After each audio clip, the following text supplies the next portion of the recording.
Today on Public Eye News, winter storm warnings are all across the UP, and the stock market's in a tizzy. Adam Diaz has a look at our weather forecast, and Grant Lukens will return with sports. Hi, I'm Mason Walls. And I'm Grant Lukens, and this is Public Eye News.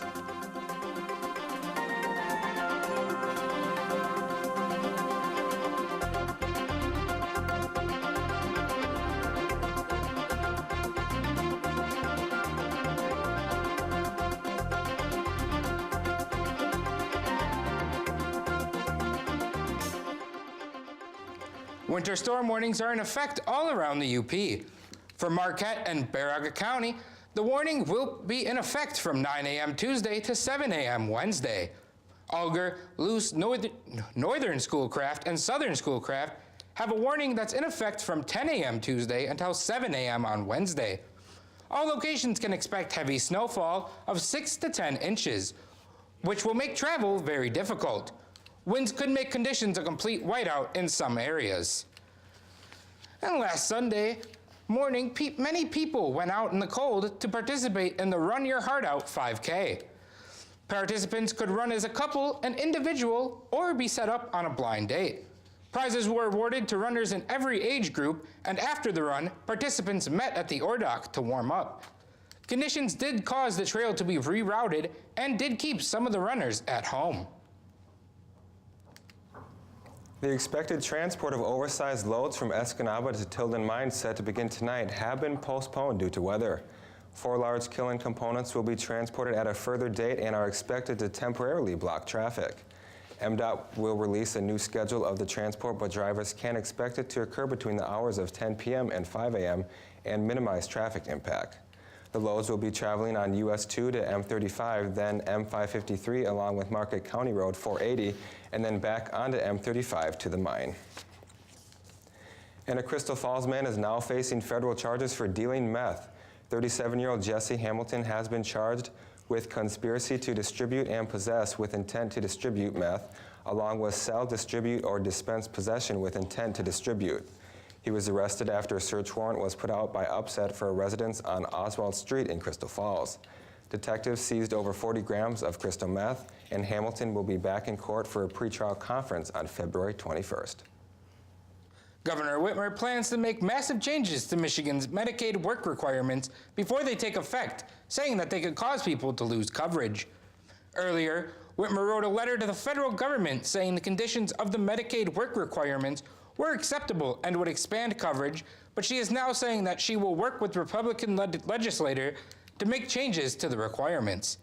Any attempt to change the requirements could be blocked by the government, however. And 4 snowmobilers were rescued on Saturday night by 2 conservation officers. The snowmobilers were stuck on the ice of the Big Iron River, and according to the DNR, the officers risked their own lives to save them. The ordeal began when the rest of the group called the police and said that 4 of their members got stuck in the slush of the river. When the conservation officers arrived to the river, the ice was so thin in some areas that their boots would punch straight into the waters. The snowmobilers and the officers made it off the river, and the conservation officers wrote the riders a ticket for driving in an area closed by the Forest Service. And after the break, we'll have your national and international news. Stay tuned. Something was going on up and down the dial. All around the world, rock and roll is here to stay. You heard a rock and roll revolution. You can hear those jukebox jumping. But it was a rhythm and blues situation. And this is the question. Do you like good music? From the rise of R&B to going underground, meet the DJs who rocked our world. Airplay. Tonight at 10 on Public TV 13. Welcome back. President Donald Trump will hold his first campaign rally today since November's midterm election. In El Paso, Texas, Trump is trying to convince people that he will continue to push for the wall amid another government deadline on Friday. A bipartisan group of lawmakers negotiated over the weekend, but it's reported that there was an impasse over migrant detention policies. Trump has dismissed the work of congressional negotiators as a waste of time, and on Sunday said Democrats want a shutdown to turn attention from the positive news from his administration. And Virginia's lieutenant governor says he is confident in the truth after a second woman comes forward with an accusation of sexual assault. As for Virginia's governor, Ralph Northam, he insists he will not step down over a blackface scandal. Northam sat down with CBS This Morning co-host Gayle King for his first televised interview since the controversial yearbook photo surfaced last week. Nicole Killian reports. You might have to convince people that Governor Ralph Northam tells CBS This Morning's Gayle King he will do everything he can to regain Virginia's trust. The man that you're looking at right now at age 59, who has given over 35 years of service to the United States Army. I have taken care of thousands of sick children and have had over 12 years of public service to the Commonwealth of Virginia. The man you're looking at and talking to right now is not who I was in my early 20s. I have learned, I admit to my mistakes. The Democrat says he will not resign over a racist photo printed in his medical school yearbook. Northam apologized, but later said it was not him in the image. Northam says he believes there is a reason the photo surfaced all these years later. And what do you think that reason is? That we are in a position to learn. I will focus on race and equity. That's something that for the next 3 years is going to be my commitment to Virginia. As for Virginia's Lieutenant Governor Justin Fairfax, plans to begin impeachment proceedings against him have been put on hold even as he faces a second accusation of sexual assault.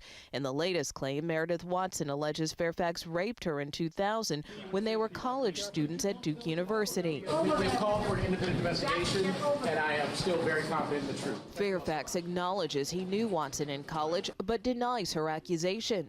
Nicole Killian, CBS News, Washington. U.S. stocks are all mixed up as Wall Street nears the end of a large earnings period and before the United States and China discuss trade deals. Economists fear a global slowdown, and their fears are only growing as Britain is going through a slowdown of its own. Corporate earnings are mixed as some companies are skyrocketing while others are plunging. Shares of Tesla, Burger King, Coca-Cola, and Tim Hortons rose by as much as 3.3%, while shares of Lowe's and other companies plunged down by as much as a fourth of their price. And Congress is running out of time to find a compromise on border security before another partial government shutdown begins. Talks between the Republican and Democrat negotiators broke down over the weekend. Natalie Brand has more details from the White House. Republican and Democratic lawmakers are meeting again this afternoon in an attempt to revive stalled negotiations over border security and funding the government. Time is of the essence. We need to move forward. We need to keep our eyes on this. But I'm very hopeful, not positive, but very hopeful we can come to an agreement. Talks broke down over Democratic demands to limit the number of undocumented immigrants that can be detained by capping the number of beds in ICE detention centers at 16,500. They say they want the Trump administration to prioritize detaining immigrants with criminal records over families. But Republicans say ICE detains criminals, and a cap would hinder that mission. Cutting down on the number of beds, which would actually force them being released into the United States. I know that's not going to be supported by this administration. President Trump tweeted this morning, "The Democrats do not want us to detain or send back criminal aliens. This is a brand new demand. Crazy." President Trump will put his border wall demands front and center tonight when he holds a rally in El Paso, Texas, near the U.S.-Mexico border. The president has said he wants $5.7 billion in border wall funding. Right now, congressional negotiators are looking at between $1.3 and $2 billion for a border barrier, mostly new and replacement fencing. You cannot take a shutdown off the table, and you cannot take 5.7 off the table. But if you end up someplace in the middle, yeah, then what you probably see is the president say, yeah, okay, and then I'll go find the money someplace else. Without a deal, a new partial government shutdown would begin at midnight Friday. And Natalie Brand, CBS News, the White House. The children of late musician Chris Cornell accepted their father's award Sunday night at the Grammys as he won for Best Rock Performance for his song, When Bad Does Good. The song was released as part of a posthumous album his estate put out last year. The musician died last year at 57 from apparent suicide. Another top winner of the night was Casey Musgraves, who won Album of the Year with her album Golden Hour, and Childish Gambino took home Record and Song of the Year for his hit This Is America. And stay tuned, after the break, we'll have your weather and sports.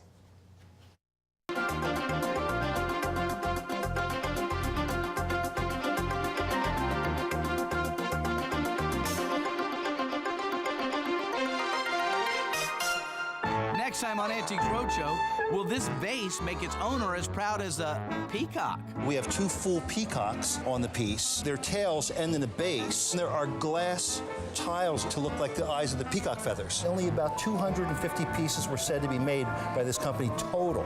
So this is one of about 250 pieces, which is really good. Find out more next time on Antiques Roadshow from Cottazon in Sarasota, Florida. 2 episodes starting tonight at 8. Hi, and welcome back to Public Eye News Weather. I am M. Diaz, your weatherman for today. And please be safe during the severe windstorm warning going on from 10 a.m. Tuesday to 7 a.m. Wednesday. And looking behind me is the snowy NMU campus, and our current conditions is currently cloudy. The temperature at 20 degrees, winds east at 7 miles an hour, barometric pressure at 30.36, and rising. Looking at tomorrow, or tonight, sorry, we're also looking at some clouds, low of 16, winds at east-southeast at 8 miles an hour. Looking towards tomorrow, we are looking at some snow, the high of 22, the winds east-northeast at 15 miles an hour. Taking a look across the UP, and we're looking at mostly clouds, a little bit of sun peeking out here and there at Sault Ste. Marie with sun.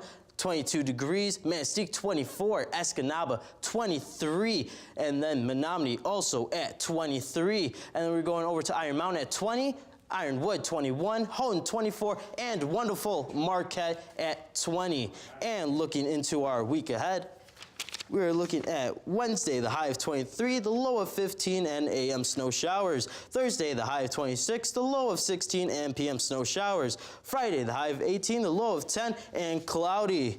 Looks like we're going to get a little bit more snow here, so it's going to be downfalling. But I do hear about a story that's rising. That's right, our women's basketball.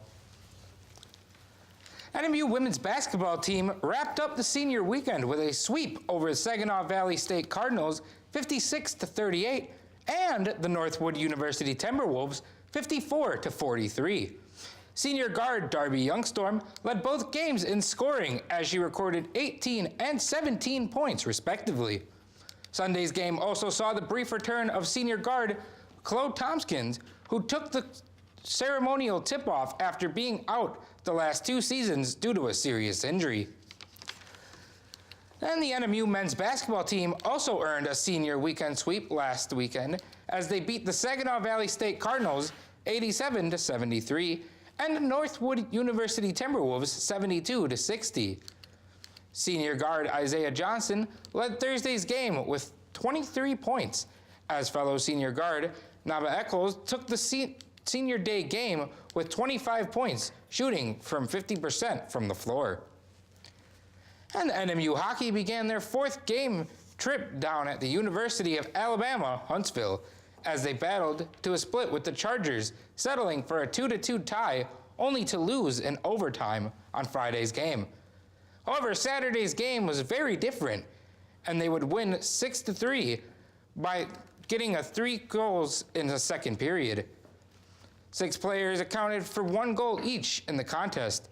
Senior Troy Loggins accounted for 2 goals on the weekend, while senior goaltender Ante Trovelone moves up to 4th place all-time in school history with career saves of 3,236. And after the break, that's all the time we have. We'll see you guys next time on Public Eye News.